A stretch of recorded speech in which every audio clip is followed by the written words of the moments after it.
Every 2 minutes, someone in the United States is raped. 44% of rape victims are age 18 or younger, and 15% are under 12. About 18% of the victims are women, and 3% are men. 50% of transgender people are sexually assaulted in their lifetime. Every year there are, on average, 237,868 rape victims, but only 89,000 of them are reported.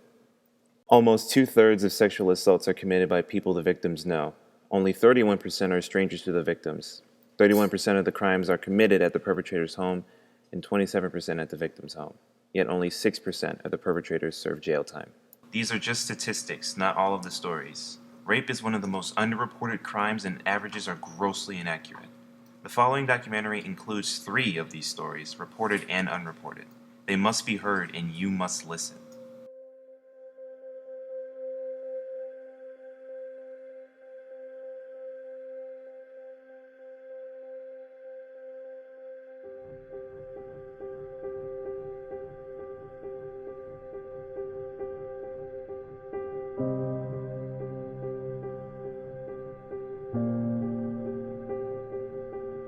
When I was 12 years old, I was raped. I was about 10. So I was only 14 at the time. And I was in my room, and he said that we should play a game. He brought me to the basement.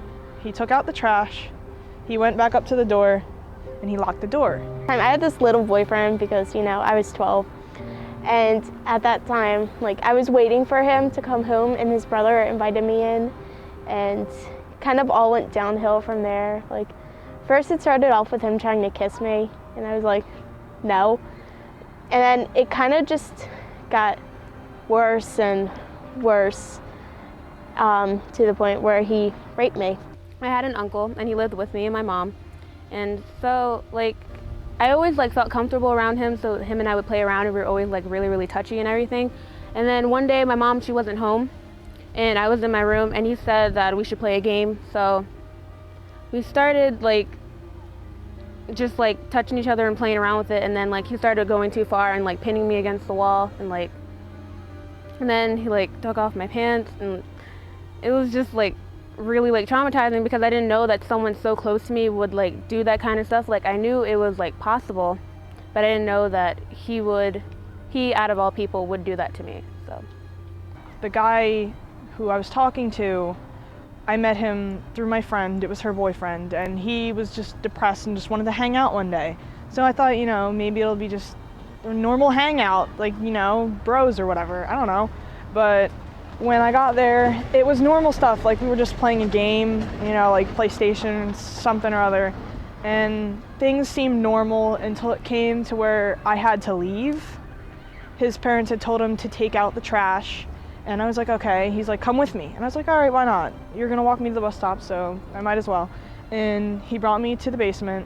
He took out the trash. He went back up to the door, and he locked the door. He went to the back door and locked that too. And he looked at me, and he's like, you're not allowed to leave until you do one of 3 things. It's not like I could have just been okay, and then we'll leave, because I didn't want to do these things. I didn't like this kid. We were just barely friends. We were just normal people, and things got out of hand, and I ended up missing my bus. And when I got home, I didn't know how to feel about it. I just kind of cried to myself, and I thought, who better to talk to my best friend? And I told her. And this is when I learned that there are certain people in this world that you just don't trust, because not only did she know, but she told him, and he told people at the mall, he told everyone he knew, she told everyone at school, so everyone knew about it. And to make matters worse, everyone was treating me like I was lying about it. Everyone was treating me like absolute crap. So I'd gone to schools for days. It ended up being months where people would push me around, people would make fun of me, they'd call me names, they'd say threats to me. They'd give me death threats, actually. Because I wasn't gonna just let this, just get pushed aside like everything else does with these situations. And I went farther with it. I even went to court, and that was not fun either. But the way it ended was I was 14, he was, I believe, 17. He was old enough. and they threw the case out because they found out I was trans. So literally, it didn't matter. The case did not matter. It didn't matter that I was treated the way I was. It didn't matter what he did to me. All it mattered that I was trans and that they thought I was attention seeking. He was 16, I was 12, and kind of scarred me for life. I have actually been diagnosed with post-traumatic stress disorder, so I deal with it constantly. I get flashbacks constantly. Even today in theater, we're doing a scene from Othello, and there's this part where he like leans over me to like suffocate me, which he's not really suffocating me. And I like jumped up. I couldn't do it, like, because just having someone hanging over me was like, it put me back in that spot. And like, I can't even like have people like touch me on the shoulder because I like freak out. I don't like being touched. I don't want to say anymore because I never really liked being touched, but more so now than before. After like experiencing it and everything, like I'm not really like as like touchy with people, only if I like know you. Like I love like expressing like my feelings towards people, but ever since like I've had like boyfriends and stuff, I don't like let them touch me as a lot. I don't let my dad touch me as much, and that's really sad because him and I don't really have a like strong connection anyway, and I don't really like express my emotions now because the thing was so traumatizing, and I don't like people like getting so close. Now that this has happened, it makes me afraid to be in public, and it makes me feel like I can't trust anyone. Like if one of my friends who is a guy wants to hang out with me and it's just me and him, I will not do it. I can't. It's not that I have anything against them, it's just what has happened. I fear of it happening again because you never know. I don't know who to trust. It just happens in, general situations. It's made it hard to tell people personal things because of what my friend did to me. It's not like I can just, if it's somebody that I'm not exceptionally close with, I can't just tell them things because I have that fear that things will get out, things will get twisted, and it'll just be, starting over again. I was admitted to a mental hospital because I attempted suicide, which put me really, really far behind in my schoolwork. My grades were crap. And then it's like every year I get to that point again where like I just don't want to do it anymore and I lose all motivation in life. So like I won't try that hard on my schoolwork. And now I'm finally getting on track because I know I'm going away, and like to me that makes me feel so much better because I won't have to see him all the time. And after something like this happens to you, it's hard to trust anyone. I thought that as I grown up that I would be more like as like a loose girl and not as like tight, I guess, as other girls because of tearing and everything. But as I've grown up, it's gotten better, but it's just that it's still like fragile, I guess. It continues to affect me because he actually lives in my neighborhood and I see him all the time because he does, and I see his parents all the time because they have a dog and they walk it constantly. I can't go a day without thinking about it. There are days when I can't even focus in class, and it's really hard.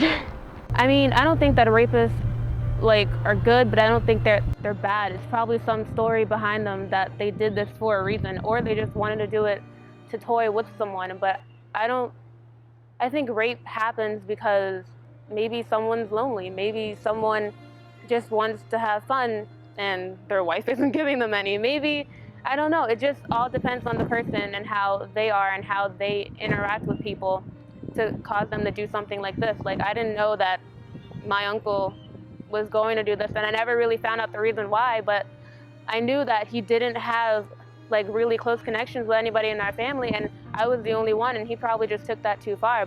I think it usually happens when people are rejected, and it's kind of like, and it's usually in men, that their egos are damaged, so they don't want to have this thing where oh, this person rejected me, she doesn't like me, or something like that. So they kind of just force their affections onto somebody else, and they're like, hey, I got it, I got what I wanted. they don't think about the damaging effects that it could have on other people. They don't even think about the damaging effects that it could cause for their families and friends and even themselves. It's hard to say why rape happens. I mean, I guess people just want something that they can't get, so they take it. I define rape, I could put that into the same category as sexual assault, even though like rape is a whole entire more extreme thing besides sexual assault, but it's like still in the same lines of being abused by someone. I'd define rape as anyone who's taking advantage of you and forcing you to do sexual acts in which you don't want to do, or having power over you in a sexual manner in which is unacceptable. Rape is any sort of like sexual act that you don't say yes to. You don't necessarily have to say no. If you don't give consent, if you don't say yes, they shouldn't be touching you sexually. They shouldn't be doing anything to you sexually.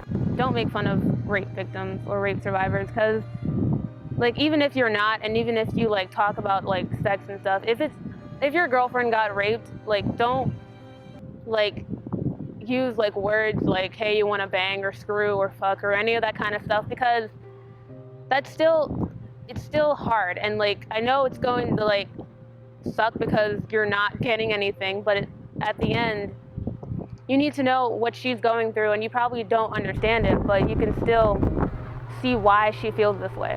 If it's happened to you, if it's happened to a friend, please get help. Please tell someone that you trust, like a parent or an adult who can help you deal with the situation, and make sure to stay strong through the whole thing, because it'll be worth it. You don't want this to just be left aside like everything else does.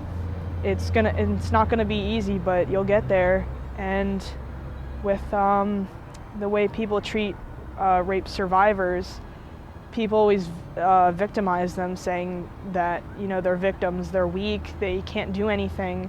And when most people hear about it, they're like, oh, well, she's probably making it up for attention, or she just is making this up because such and such reason. And we should not treat it like that, because this is a serious thing. And whether or not people would like to believe it, it happens, and it could happen to anyone. It could have happened to her, and you don't know, so it's not your place to judge. Honestly, I would tell you to report it, because like I said, I'm 17 now. It's been 6 years. I never reported it.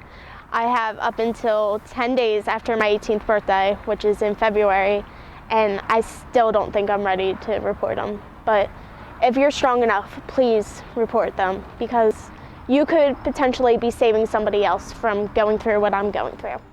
If you or anyone you know is a victim of sexual assault, please contact Pennsylvania Coalition Against Rape, the Victim Service Center, or the National Sexual Assault Hotline.